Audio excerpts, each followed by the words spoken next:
Hello dear all, now we are discussing your question number 6। अब 6 question में वो आपको क्या बोलता है, बड़े आराम से पढ़िए। If one of the zeros of this particular quadratic polynomial is negative of the other, then which of the options are correct? Okay, तो वो ये बोलता है, आपको पता है कि अल्फा एंड बीटा नाम के हमारे पास दो जीरोस होते हैं, है ना। अब ये बोल रहा है कि अगर एक ज़ीरो आपका दूसरे ज़ीरो का नेगेटिव है तो क्लियरली यहाँ से हमें पता चलता है कि अगर एक ज़ीरो मेरा अल्फ़ा है तो दूसरा डेफिनेटली यहाँ माइनस का अल्फ़ा होने जा रहा है। ठीक है, यही इसने यहाँ कंडीशन दे रखी है। बिल्कुल सर। तो चलते हैं अब इस क्वेश्चन के सॉल्यूशन की तरफ। तो आप यहाँ क्लियरली देखिए उसने क्या बोला है, linear term, linear term, linear term और लीनियर टर्म।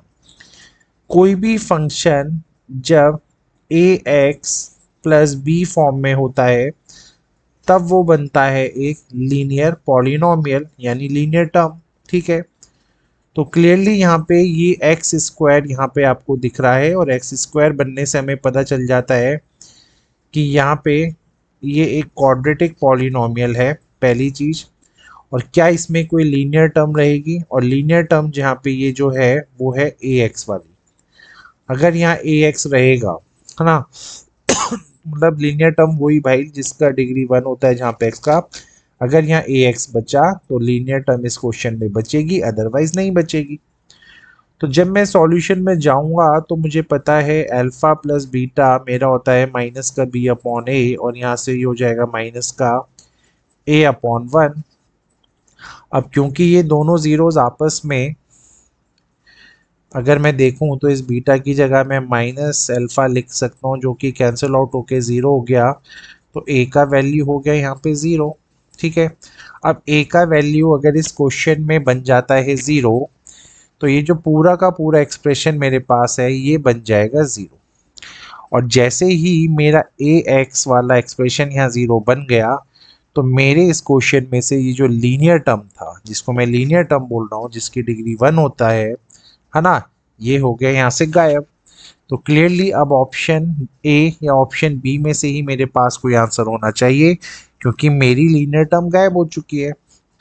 अब वहीं अगर मैं दूसरा लॉजिक यहाँ देखूं, एक होता है जब इन दोनों का प्रोडक्ट होता है, वो होता है सी अपॉन ए, और सी अपॉन ए के हिसाब से यहाँ पे से बी है। अब दोनों जीरोज अगर एक दूसरे के नेगेटिव हैं तो minus alpha into minus alpha की वैल्यू अगर मैं देखूं तो वो आएगी माइनस ऑफ एल्फा स्क्वायर। ठीक है, इज इक्वल्स टू बी।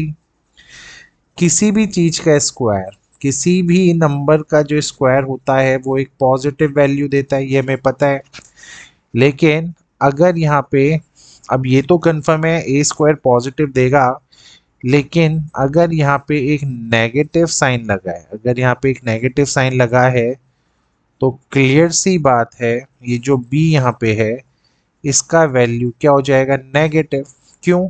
क्योंकि अल्फा स्क्वायर कभी नेगेटिव नहीं हो सकता, वो हमेशा पॉजिटिव रहेगा। लेकिन अगर हम किसी पॉजिटिव चीज़ का मल्टीप्लिकेशन किसी माइनस वाले से करवाते हैं तो जो ओवरऑल आंसर आता है वो आता है नेगेटिव, जिसकी वजह से हमारा बी क्या बनेगा, नेगेटिव।